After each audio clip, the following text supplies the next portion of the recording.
Okay, may adlaw ka na itong mga bisdak, mga bisayang dagko. Alam ko'y i-share gamay, kaning mga nabantayan ako mga sayop-sayop sa atong mga inistoryahan. Una kaning gamit nato nga taga. Nayuban masayop o gamit. Okay? Kaya ang gamit sa taga, ang sumpay anang mugamit kag taga. Lugar, dapat lugar siya. For example, taga Lapu-Lapu, taga Cebu, taga Baguio, ana siya. Ang uban mo gamit mo gawin taga adlaw man ko maligo, sayop na siya.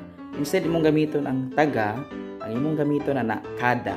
Kaya ang kada sumpayan niya is time or manner or adverb siya. Kung for example, ka kada adlaw man ko maligo, kada adto nako sa merkado, na siya.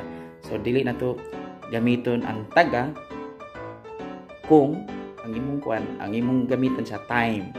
So mo na siya kada kung time, taga kung lugar. Thank you so much.